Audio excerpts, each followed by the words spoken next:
This is The Guardian.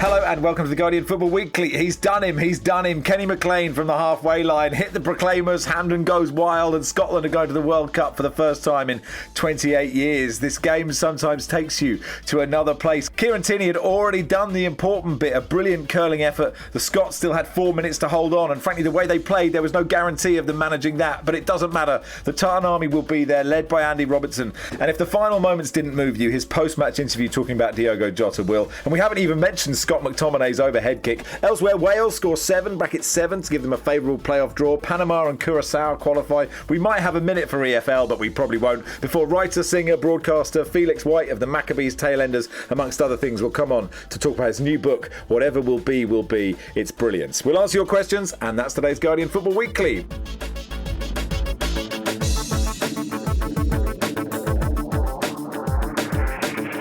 On the panel today, Barry Glendenning, welcome. Hi, Max. From Not the Top 20 pod, Ali Maxwell, hello. Hello. Sanny Rudravajhala, welcome. Hello. And I'm excited about this. Barca Jim Burke. Morning, my friends. It's all vibes today, Mike. It's all vibes. Oh, yeah. There's no analysis. It's just vibes. Let me read a couple of messages we've got. David says, I genuinely cannot tell you, Max. I was 9 when David Seaman saved Gary McAllister's penalty, 11 when Morocco thrashed us in St Etienne, and then spent my entire teenage years and adult life dealing with failure. Glorious failures and ignominious failures. Decades of last-minute winners for the other team, playing well but losing, goal difference snatching victory from us, of watching World Cups with jealousy, of listening to Barney Ronay wondering if winning the World Cup is even a good thing. I'm 40 next year, and on this night it all seemed worth it. A beautiful, joyous, ridiculous, mad, brilliant game of football that a nation will never forget. Incredible goals, what a campaign, what a game, so incredibly un-Scottish. God, football, what a game. And Scott says, Max, I've never ever messaged, but I have to. I'm 32. I was 5 when Scotland last made it to a World Cup, and that was the biggest relief of my life. I've watched us since the early 2000s. I was there at Hampden in 07 when Italy robbed us. I can't stop crying. Every time I say we're going to the World Cup, I burst into tears again. Work tomorrow may be tough, but this is the best night of following Scotland. We're going to the fucking World Cup. So Scotland 4, Denmark 2. Where do we start, Jim? How are you? Mate, just to echo that first one, the last time you were in the World Cup for me was 2 marriages, 2 countries and 3 cities ago.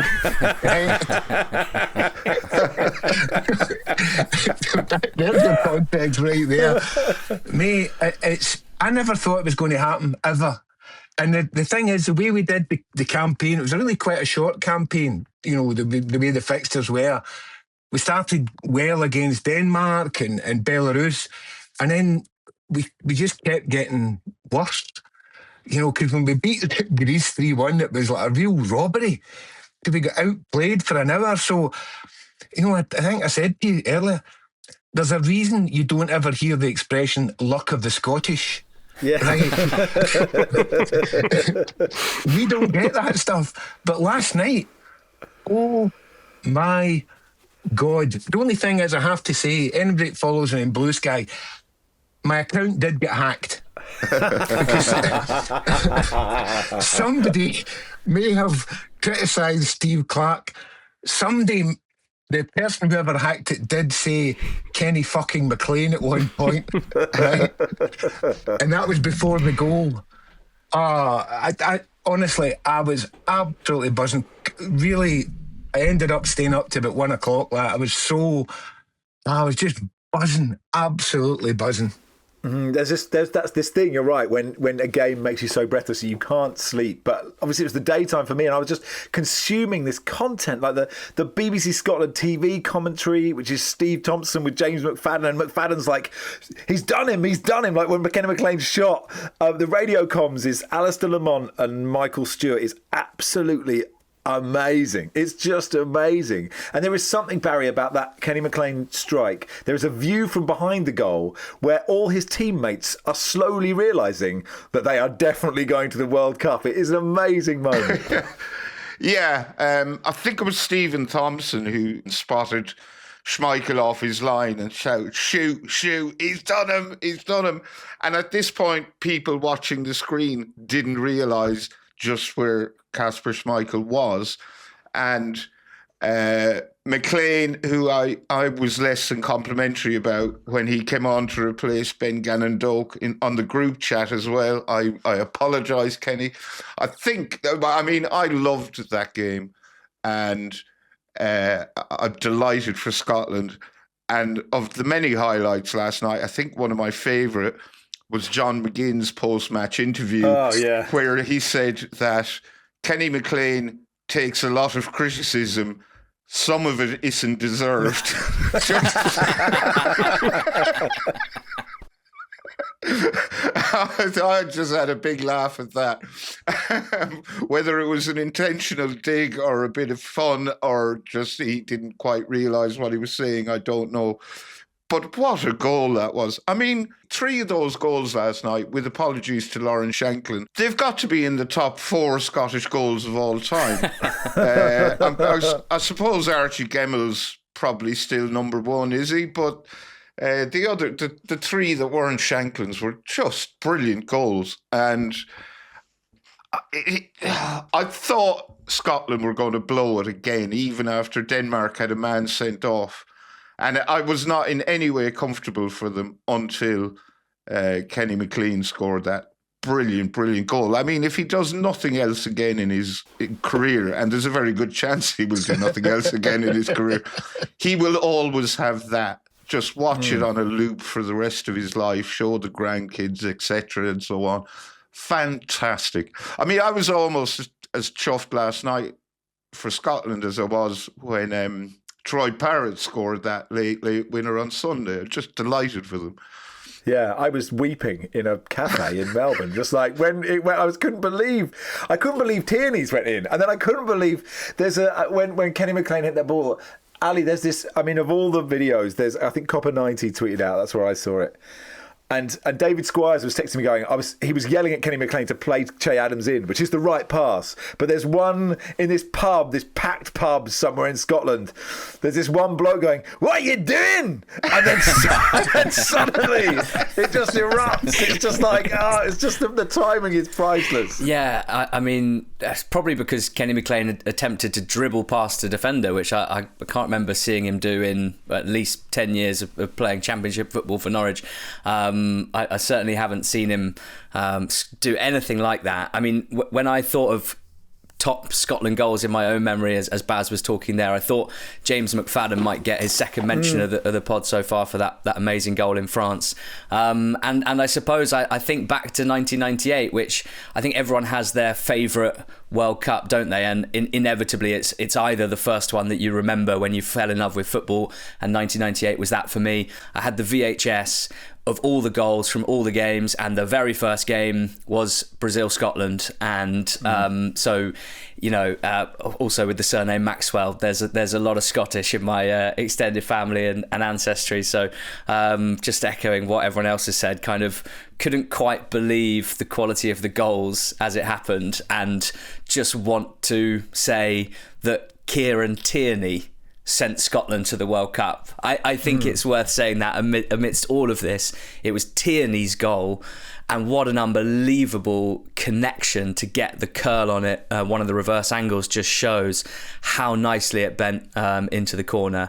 Kieran Tierney's shot was the most important of all, really, and I'm really, really delighted for him. Yeah, because he's had a really tough time, hasn't he, recently? A friend of mine, Fraser, he texted me. We watched Scotland's last game on our gap year, you'll be pleased to know, Barca Jim. Very on brand, on the east coast of Australia. And he was like, I can't believe it's been this long. I've had to wait this long to see Scotland. He's one of those English guys who, when he talks to his parents, he goes totally Scottish. Another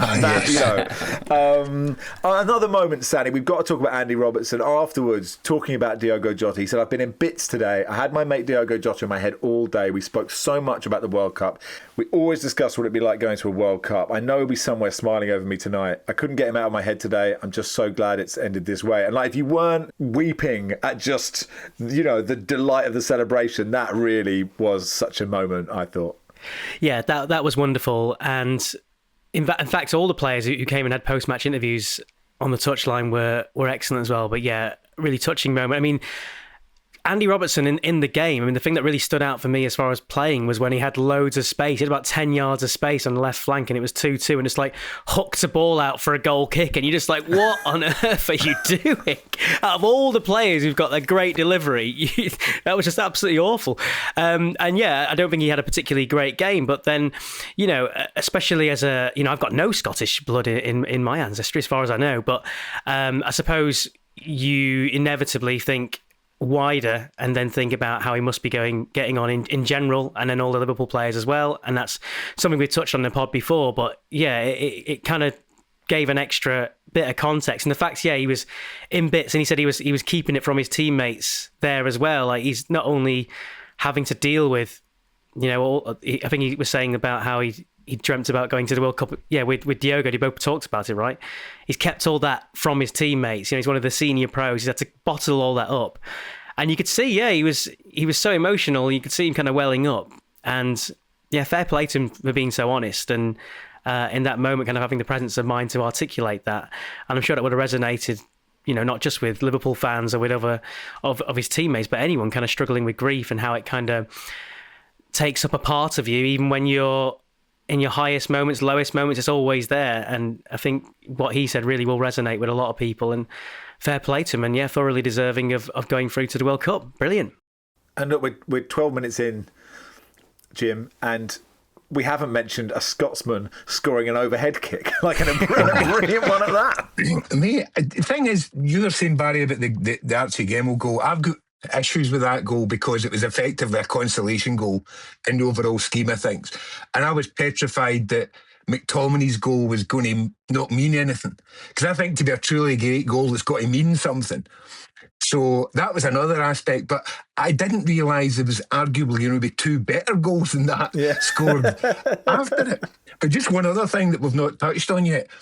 John McGinn, he bought that red card, didn't he? Oh yeah. Wow. Have you Danish this morning, right? Oh my God. I mean, at first it looked a stone waller, then you looked at it again, you're like that. Wow. We absolutely got away with one then. But again, that was, for me, that was going to play into the narrative. Even when we get a fortunate red card, we still can't go over the line. And I just can't believe so many of these narratives went out the window. Still buzzing. No apology for it. Absolutely buzzing. And actually, Ali, that's true, isn't it? Because Denmark actually sort of got better with 10 men.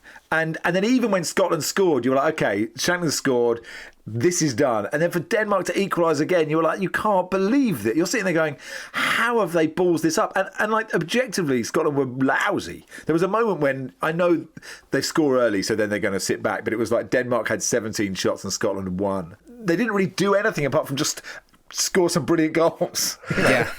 Well, look, football is at its best when there is as much jeopardy on it as possible. And in order to get to these situations, you do need the qualifying campaigns, you need the international breaks that lead up to it. And you know, obviously doing the England pod, I am pro international football, pro international breaks where some others aren't. But I think if you're a real casual general international break hater and you watch this and the Ireland game and anything else that comes, and you don't appreciate that you need the build up and you need the football to be played in order to enjoy these moments, which are better than anything league football can provide. I really believe that. Cup finals, European Cup finals, you can rank those wherever you want, but when it comes to the international stage and these moments, and then you have the major tournaments on top, which of course can ramp up even higher. So I think that there's also a specific way that football looks, even at a very, very high level, when both teams have so much riding on it and the nerves are so visible and tangible, and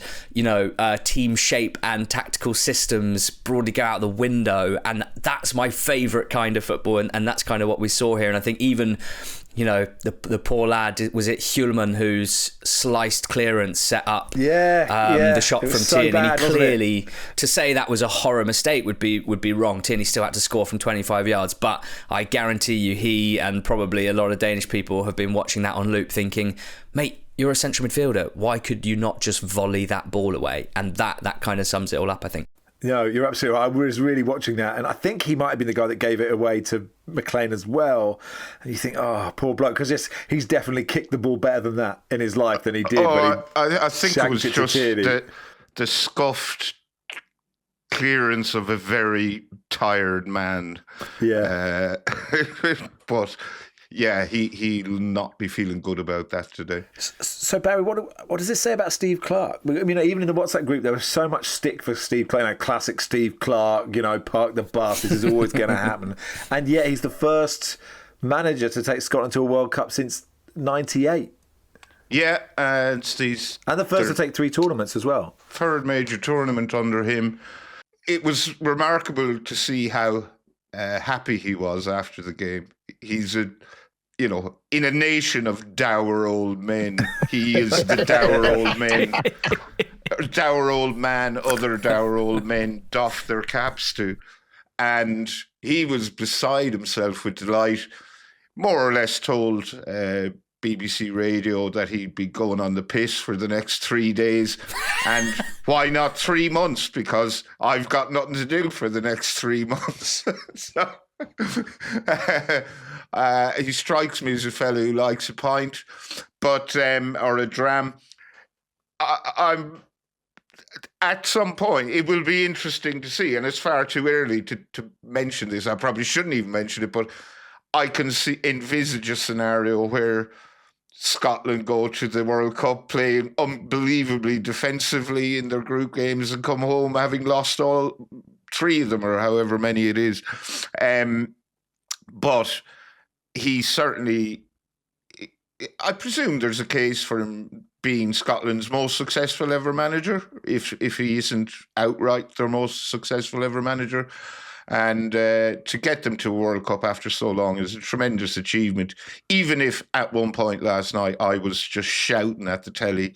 But he did make a very good call. When that Danish player got sent off, he immediately brought on 2 strikers. And I thought, oh, thank God, he's done something proactive. I just thought I'd go on the leading Danish tabloid newspaper, BT, just to see if John McGinn's got the treatment Peter Crouch got in Trinidad and Tobago. Like, he's a pariah over there. But thankfully, I can tell you that John McGinn has survived any criticism. And it's all been aimed at Brian Reamer, who's been described as confused and the defeats of Scotland embarrassing. And Christian Eriksen not pleased as well. He was left on the bench and not used at all, and has pointed, asked Brian about why he was left there. So, McGinn, you've got away with it. Then the Danish press they've all turned on Reamer. So it could have been Steve Clarke, and instead it's Reamer who's getting the abuse there from the Danish media. So there's one. There's a turn up for the books. Jim, I want to go back to the greatest bits, the Tierney and the McLean goal. I you don't have to pick one, but I just want to know the feeling when Tierney's running up to strike that ball and it goes there. Because you said to me, if my neighbours didn't know I was Scottish, they do now. I like that. Well, the thing is, right, I changed my broadband rights from on Sky, so you get a little delay. So it's streaming. So I started off the game with no notifications. It went to 1-0, straight on with my live score, right? Because my heart was going whatever. For some reason, I didn't get the notification ahead of time of the Tierney goal. Right. So I'm just sitting there watching it. I'm thinking, well, nothing's going to happen here. Yeah, so I got I got double bubble, if you like. Yeah, and I just straight out the chair and I screamed. And as I say, I think about 5 or 6 streets away they would have heard me. It was just, oh mate, and because it's Kieran as well, being a Celtic fan, obviously, get an extra little bit. Yeah. But really, I didn't need any more. It was so. And then the Kenny McLean goal. Sweet baby Jesus of the orphans. I got the notification for that. Yeah. And I thought, well, it's not from there. Exactly. I've got to think, well, it's got to go out there, it's got to go. And then, and of course, Schmeichel, just that. I love that bit when a keeper gets lobbed. Because it's like the Simpsons thing. If you freeze frame it, you can see the bit where his heart actually, right? You can see his face where he realises, shit, I am not getting this. And that's just another one of those little... There are just so many beautiful beautiful, beautiful moments. And we don't, as Scotland fans, that's not something we often get to say. And I enjoyed, well, in hindsight, I enjoyed every single minute of it.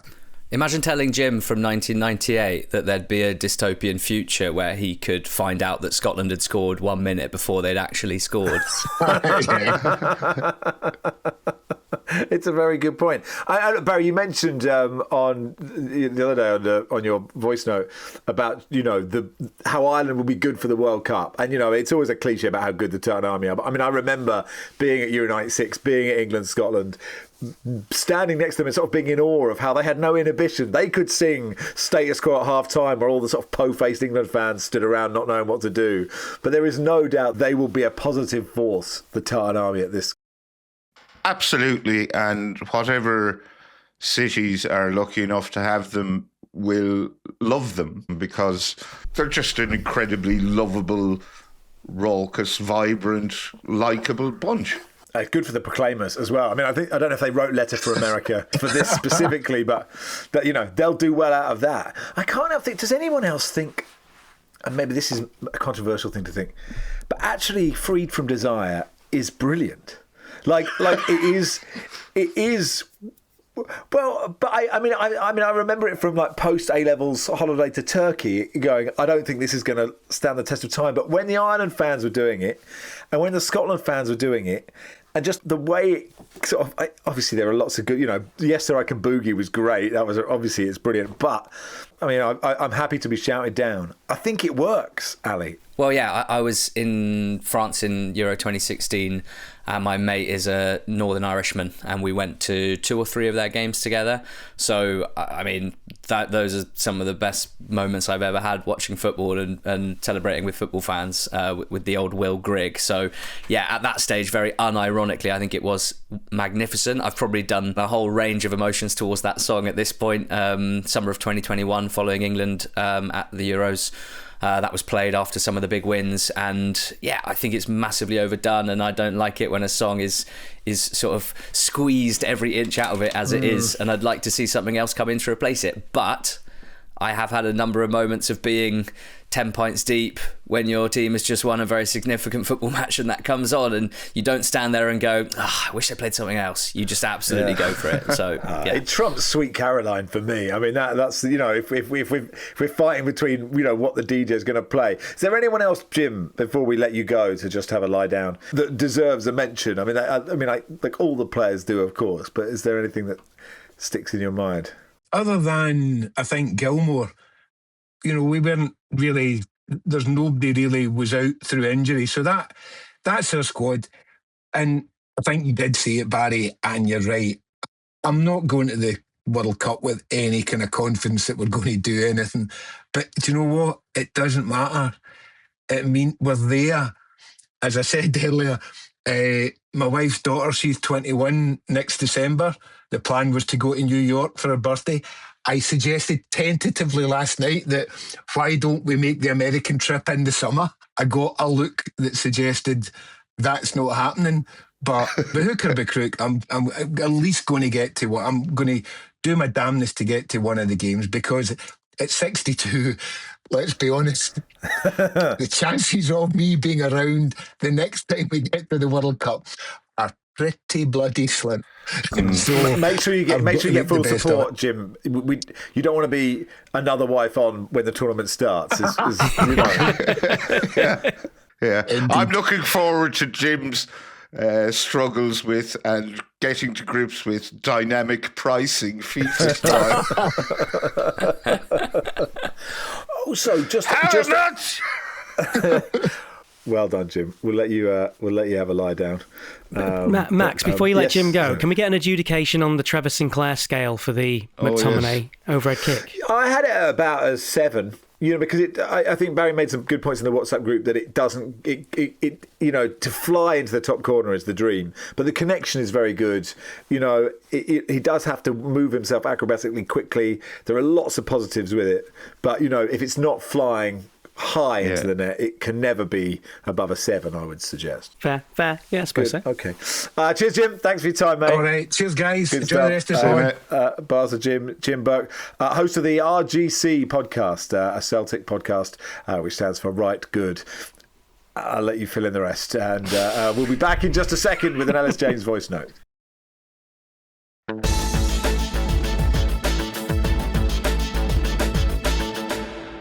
Welcome to part 2 of the Guardian Football Weekly. So, I don't know about anyone else. I switched off Wales at 4-1 and just sort of messaged Ellis saying, look, can I have a voice note? And then I checked again and it was 7-1. In a game we all thought would be pretty tough. Here is, before we get to the panel, here is Ellis James. Obviously, the headlines go to Scotland. And very rare that, that a 7-1 win gets overshadowed by the exploits of another team. Congratulations to Scotland, obviously. I cannot stop watching Scotland Limbs videos. People thinking they're going to film the final whistle and then filming a goal from, the behind the halfway line. Anyway, Wales 7, North Macedonia 1. What a night, man. But after Craig Bellamy's first game against Turkey, he said, right, watch that, remember that, that's the worst we're going to play. That hasn't proven to be the case. And the thing with Bellamy, he's a very, very inspiring, engaging talker. The way he speaks about football. And if you run with it, and I have run with it, I find it quite motivating, right? But eventually, after some quite poor performances, or after some, how shall I say, unorthodox selection decisions, you think to yourself, oh, okay, what's really going on here? And everything he kind of promised, it all came true in one game. Now, I was really worried about North Macedonia. I was in Liechtenstein on Saturday, and we were absolutely abject against, I think, literally the worst team in the world. And we ended up winning 1-0. And he played one holding mid against Belgium, and he plays 2 against Liechtenstein, who are a team made up of students. They both get booked. So we're without our first choice midfield against North Macedonia, who hadn't lost a game in the campaign, had only conceded 3 goals, taken points off Belgium.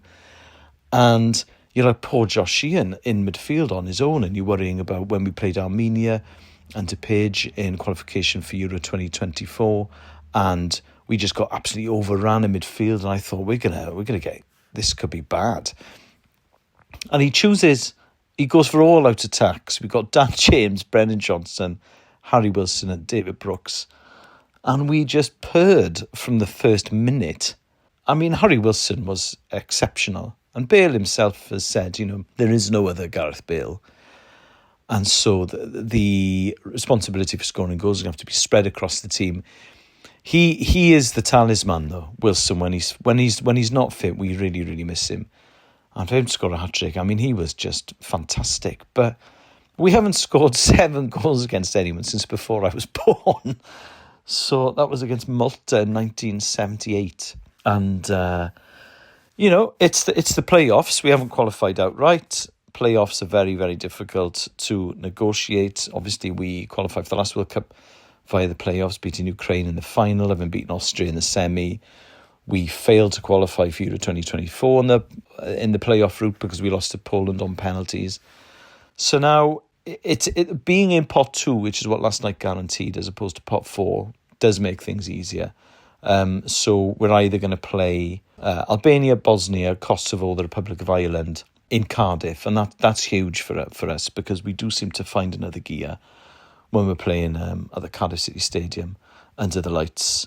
I mean, the final is daunting. It could be Italy, it could be Denmark, Turkey, Ukraine. I mean, or one of the pot 4 teams, Northern Ireland, North Macedonia, Romania or Sweden. But then Ashley Williams, he said on the telly last night, he said, who's going to fancy playing us after we've scored 7 goals? Because I'm childish and nervous and superstitious, I read once that Donald Trump thinks that every human body has a sort of finite amount of heartbeats. And so that if you do exercise and you raise your heart rate, you're actually shortening your life because you're going to run out of heartbeats. I feel like that about Welsh goals. I feel like we've scored our goals now. We've had our 7 and we're probably not going to score until 2028. The one thing I would say is I wish we could carry on. I wish we were playing next week and we could carry this momentum on, because I've never seen anything like it, and I am on cloud 9. Thank you, Ellis James. And I hadn't heard the finite heartbeats of Donald Trump, but I agree with you about using up your goals. Never win 7-1 when you only need to win 2-1. But still 7-1 all the same. And look, Ali, Ellis has summed it up pretty well, but it was a great performance. They played unbelievably well, Wales, and this is really significant for them for a few reasons, but after what Ireland did the other night, which was clearly more dramatic, more memorable, and obviously what Scotland did last night, clearly more dramatic, more memorable, and secured them a spot of the World Cup rather than a slightly more beneficial draw in a playoff. Wales sort of end up, down the pecking order in terms of stories. But I think it's worth pointing out that this was their best performance by miles under Craig Bellamy at a point where they really, really needed it against a North Macedonia side that had only conceded 3 goals in 7 qualifying games. They scored 7 against them. And a bit like with the Scotland goals, albeit in a different way, you're finding it hard to work out which is the best of the goals that Wales scored, because some of the passing and movement and speed in front of the ball, speed of passing into play, finishing was excellent. Brennan Johnson had his best game in a Welsh shirt for a long time, has not necessarily been the superstar that maybe fans would want him to be for them, but was brilliant and set up Brooks for the second goal, scored a rasper from 20 yards himself into the top corner for the third. The fourth goal was a beautiful team move that involved Johnson and Wilson and Dan James finishing it off, and then Harry Wilson, who ends up with a hat-trick, 2 of them from the penalty spot and one of them a trademark Harry Wilson free kick. It's just a brilliant night, I think. As you say, all Wales fans that I spoke to were expecting a cagey affair, because even the games against the minnows of the group, they've been like pulling teeth, really. Bellamy made some pretty big calls here. Left out Sorba Thomas, who, albeit he's not as big a name as some of the attackers that started ahead of him, has been clearly Wales' best player under Bellamy and in the last year or so. Kiefer Moore's injured for this one, and I worried that, it was going to be one of those games where they were going to be against a deep block, slinging a lot of crosses in and without big Kiefer to head them in. But they didn't. They just took a different approach and sliced through North Macedonia. So, big players stepping up when they needed to for Wales. And I think Bellamy as well, justified with... He's been very clear that he's trying to raise the ceiling of the team.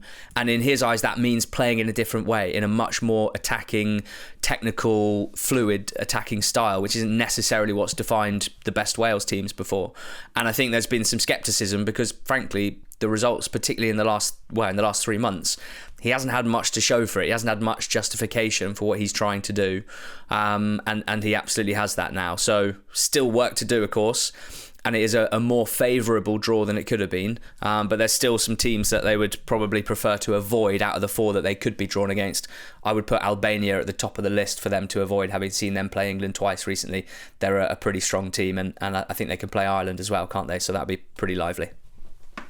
Italy, Denmark, Turkey, Ukraine will be at home to one of Romania, Sweden, North Macedonia, Northern Ireland, and then Poland, Wales, Czechia, Slovakia will be at home to Republic of Ireland, Albania, Bosnia or Kosovo.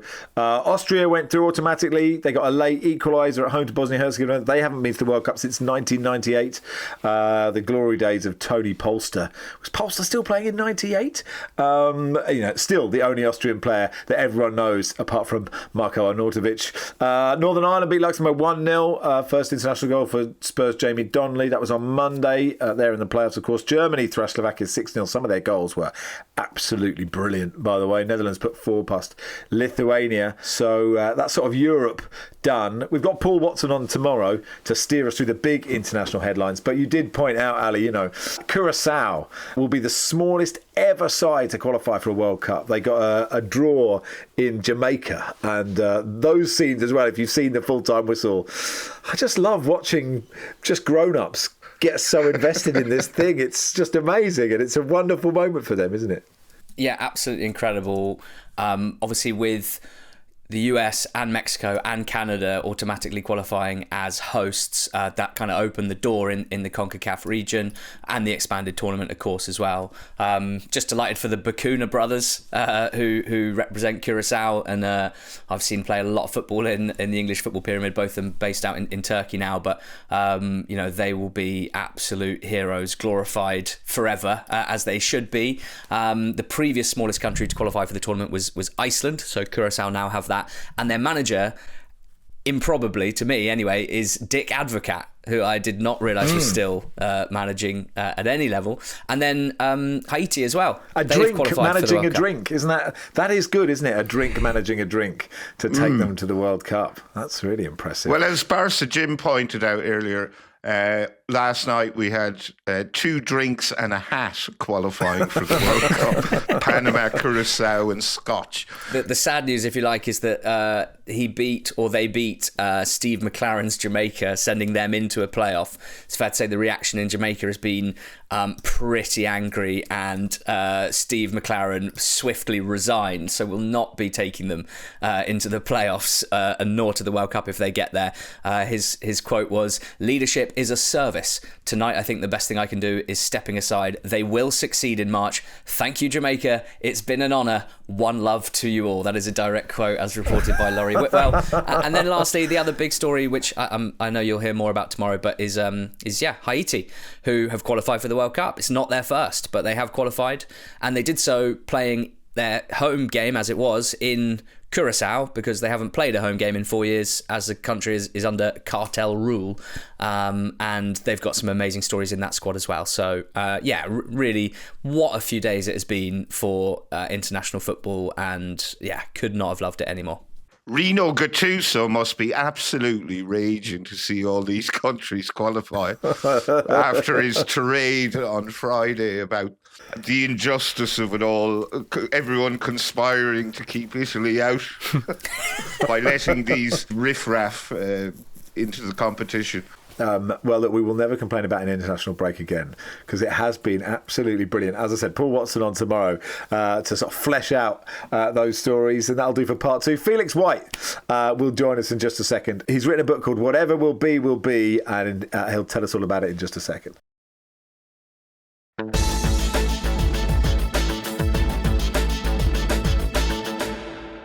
Welcome to part 3 of the Guardian Football Weekly. Let's welcome Felix White of the Maccabees, Tailenders, books, amongst many other things. How are you, Felix? Very good. Very happy to be on Guardian Football Weekly, guys. I've been listening for years. I've been even accosting Barry in pubs years ago in Brixton. So, I'm very flattered to be on the show. Thank you, guys. You're one of those "what's Barry like in real life" people. Has he told the story? Again. Has he told you that story, Barry? Have you told everyone that story? I just saw him. I was the other side of a bar in Brixton, and I saw a personality glowing from the other side of that said bar. And then I was trying to work out what that charisma was. I was like, "Oh my God, it's Barry Glendenning." So I sort of shuffled over, and I think we had 2 or 3 pints. And we talked about Gaza. And something else. We talked about Dean Windass. So you just done a Dean Windass documentary, Barry. I think you done this really good documentary. I would say documentary is pushing it a bit, but yes. Interview. But what happened was Felix asked me if I was Barry Glendenning, and we got chatting. And then, just to be polite, I feigned interest in him, and I said, "Oh, so what do you do?" And he said, "I'm a musician." And I went, "Oh, right, okay. Are you in a band or anything?" And he said, yeah, I'm in a band. And I said, would I have heard of this band? And he went, I'm in the Maccabees. And I just sort of went, "Oh, right, okay." Although, to be fair, Felix, he did have a pint with Kylie Minogue and Michael Hutchins once and didn't know who they were either. So, so you're in pretty good company. That's so good. Let's talk about your book. Your book is called Whatever Will Be, Will Be. It is, I think it's brilliant, Felix. It's Thank you. Beautifully written. How would you describe it? What is it? That's a good question, actually. It's something I didn't think about writing until last year when I was on tour, a little bit lost. Felt like I needed somewhere to be, and I realised Penrith were playing down the road, and it turned out that it was the extra preliminary round of the FA Cup. And the thing that you might be aware of if you go and watch very lower league football or non-league football is sometimes when you're in the middle of nowhere, you cannot get Ubers or cars. So I couldn't get out of Penrith to the festival, and I had an hour to do it to get to stage. And I ended up begging for a lift with the chairman of Penrith, Billy Williams, who got me in his car and got me to stage. And then when I was in his car, I suddenly thought, this is the beginning of a road trip adventure, and I'm at the very first round of the FA Cup.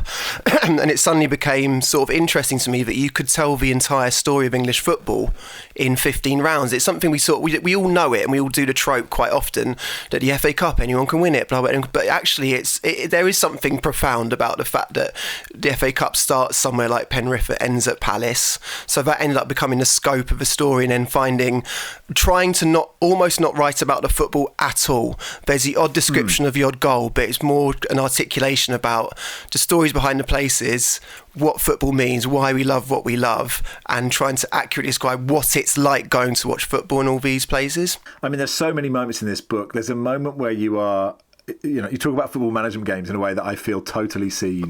There's really? A way that you bond with this guy, Jake, over reading out the Wikipedia of a footballer and guessing who it is, and it's Linvoy Primus. And I'm like, oh my, this is literally sort of my existence on a page. Do you know what I mean? This Oh my God, that's when so I you guys. saw the list of clubs, I knew it was Linvoy Primus before it was revealed to be Linvoy Primus. Were you shouting Linvoy Primus? But this is the thing, Yeah. I think with a certain type of person, as you well know, you don't need to know any. You could base an entire friendship for 40 years on just saying things like Linvoy Primus.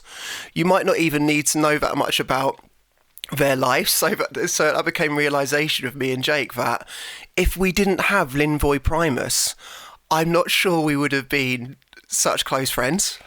That sounds insane.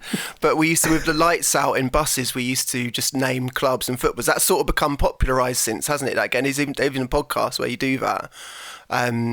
But yeah, there's so many things like that. Football play by mail, Football Manager. Don't know if you guys remember play by mail. The play by mail is Manager. amazing. I have a vague recollection of play by mail where literally you had people's phone numbers and you would just ring up. You were the manager of what Partick Thistle. You'd ring up somebody, another human, and buy a footballer. Max, I was 8.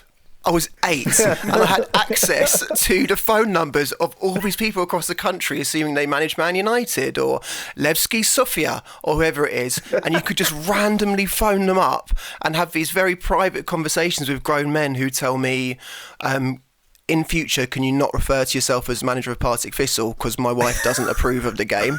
Say your work colleague. So I have all these covert conversations with men across. But then again, that became a sort of articulation about how football does communicate something between a child and an adult and reverse. And there was something quite sweet about that as well, which sort of it goes throughout the book. Felix, you didn't do the traditional thing of sticking with a winning team all the way to the final and following whoever beat them and so on and so on. You just picked a collection of random matches for each round. I thought you captured the essence of Dulwich Hamlet beautifully, by the way. I'm a reasonably regular visitor there. But was there a particular reason for that? Was it just a logistics thing, or? Yeah, no, I had the classic idea, Barry, that everyone does, that I'll follow the winner. But then when I did a few rounds and realised, this is a book, and I'll speak to a publisher. They were like, well, if you get Man City in the third round, then it's not going to be a very good book, is it? And I thought, So at the risk, so it just became an exercise in picking, just finding the right stories in each round. When you say, Barry, I've got the essence of Dulwich Hamlet, do you mean that in? Because I felt it's so easy with Dulwich Hamlet to sort of write it off as a sort of fashionista thing, and I tried to write that in a little bit, but there was almost, because in that lower league football there's something amazing about football at that level, where because the crowds aren't as big, you're a bit more isolated to the actual experience of who's watching it. And I think in lots of grounds at that space, you realise, it's a bit of a community centre for a place for people to go that don't have anywhere else to go, a sort of collection of people. I know Hamlet has become a bit sort of cooler than that, but it sort of has all the mergings of all that stuff together, doesn't it, Hamlet? Yeah, I love it up there. It's 25-minute walk to Champion Hill for me. But it is quite a funny place because there's loads of young couples with Tarquin is in tow in his big, off-road buggy, and there's the various sections. But as you point out, they have the big sign up, everyone in our house is equal. I think that's what it says. But yeah, it's a top place. Hi, Felix. I've never been so sure that almost every listener of Football Weekly will enjoy a book, and specifically this one, having read it yesterday, hoovered it up, no less, on the train. I think the structure of it, I was reflecting on why I was so desperate to whiz through it. The writing itself and the stories, the vulnerability is incredible. But I think the structure of it really helps as well, because I think a lot of people like me will be reading it kind of knowing what happened to various teams involved in last year's FA Cup, but sort of can't quite remember, and so you really want to get through it and get to the next chapter and get to the end of the current one. The way that you wrote about loving football as a child, the way that you wrote about loving football and what it means to you now as an adult is incredible, and I know a lot of people listening will resonate with that. The Championship Manager stuff, as Max said, really could not have been more reflection of my Steve Claridge races clear. He rounds the keeper, but somehow misses. You're like, how's that happened? And it'd wait for 10 minutes, wouldn't it? Yeah, but also, my mum died when I was young, and the way that you wrote about the specifics of childhood grief and its kind of long tail into adulthood, I think was just incredible. So it did kind of, knock the stuffing out of me, but in a good way. And to top it all off, written by a guy that my brother and I practically worship, because the Maccabees have been our favourite band since 2007. Oh, mate. And still are to this day, who we listen to every time we're in the car together, including over the weekend, whose farewell gig we went to, and the recent comeback as well at All Points East. So, yeah, lot of feelings. Nice to meet you. Nice to meet you too. I want to clip that all up and put it on the back of a paperback, actually, Ali, if that's all right. Everything you just said.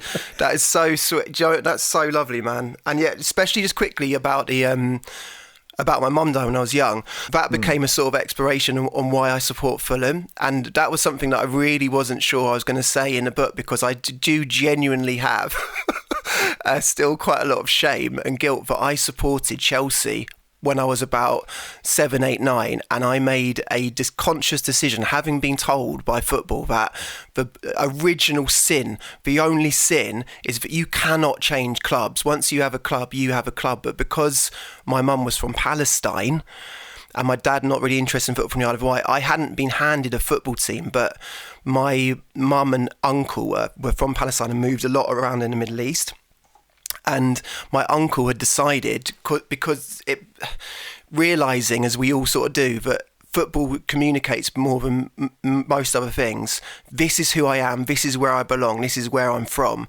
And he was desperate to be from a place. So he just decided, for no reason, like pinning a tail on a donkey type thing, that he supported Wolves. He's from Palestine. And then my mum, because she had heard that her dad now lived in Bromley West, said that she supported West Brom because she thought they were the same thing. And even though obviously that's really funny, it also spoke to their total displacement and not being from a place. So then it became interesting to me that when I was young, they hadn't handed me a club, and my uncle took me to Chelsea, and I felt like I supported Chelsea, but something didn't feel right, and I begged my dad to go somewhere. And when Fulham were in the bottom tier, he took me to Fulham just because I was begging him to go to a place, and he thought, it's an inverted commas nice club.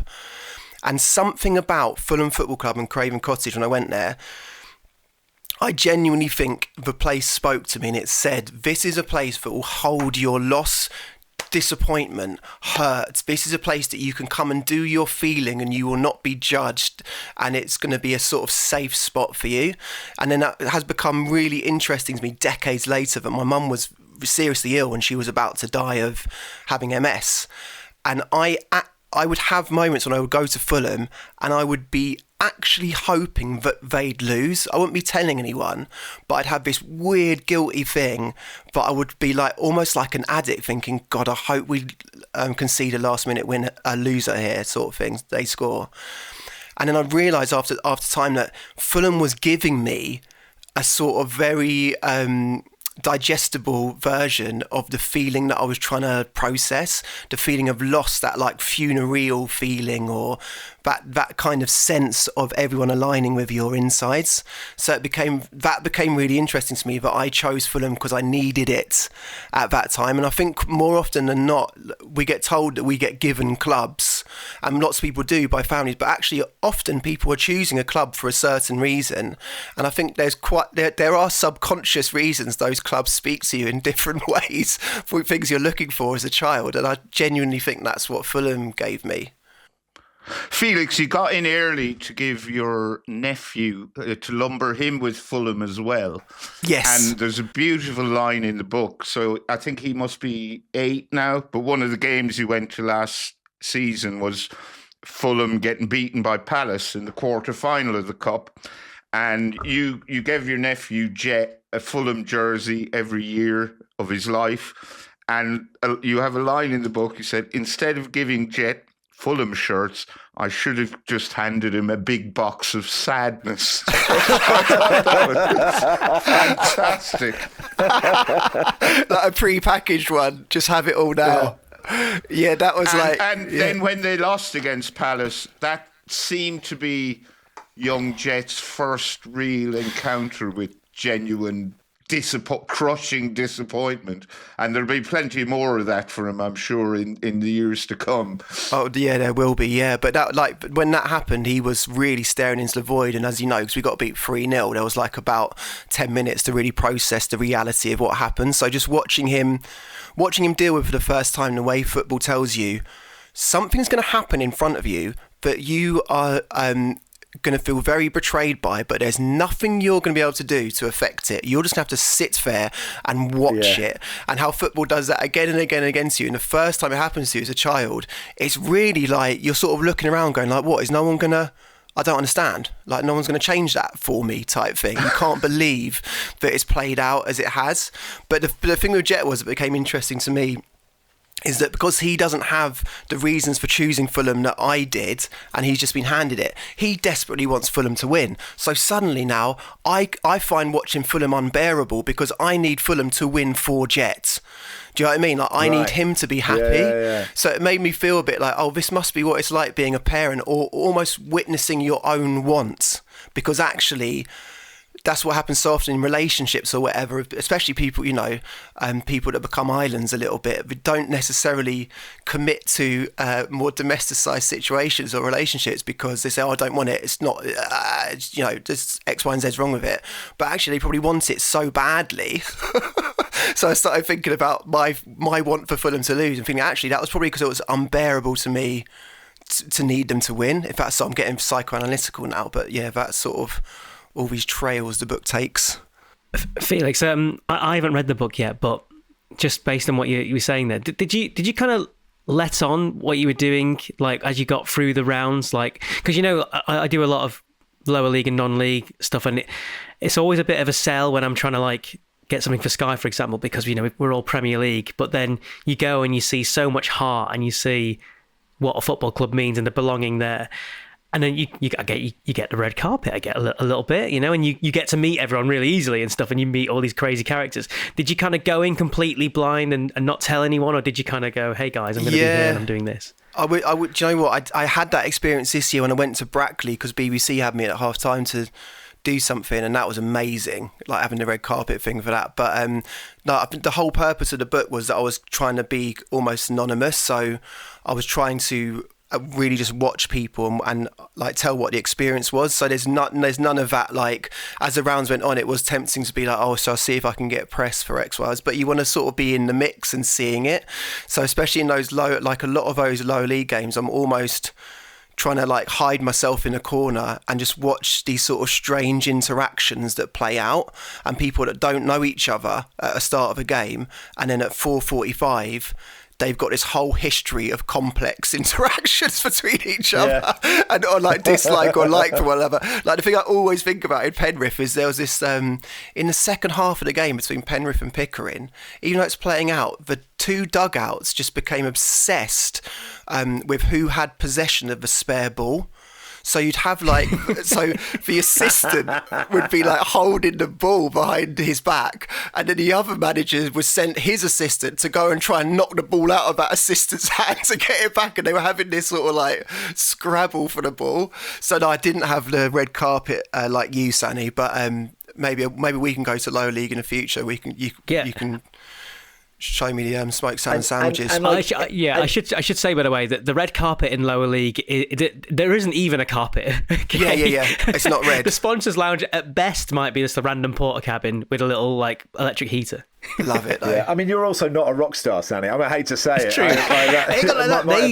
That Sky Sports microphone, great power comes great responsibility. That's true. And actually, Felix, what is I mean, I don't know, like, you, if you feel lucky about this, but like, for the FA Cup final to be what it was and to be Palace winning it. And, we started this pod with just talking about, like, half of us were in tears. And I'm not even I'm not Scottish at all. But, I was sitting in a cafe in Melbourne, like, crying when Kenny McLean scored that. The same. I've watched so many videos of that full-time whistle when Palace win, just to see what it means. This whole fan base who've never won anything before, and just seeing the disbelief. Like, and at the time, and like when you write about it, you're clearly just there going, "This is amazing." I don't know if part of you's going, "God, that's great for the book that Man City haven't beaten Liverpool 2-0."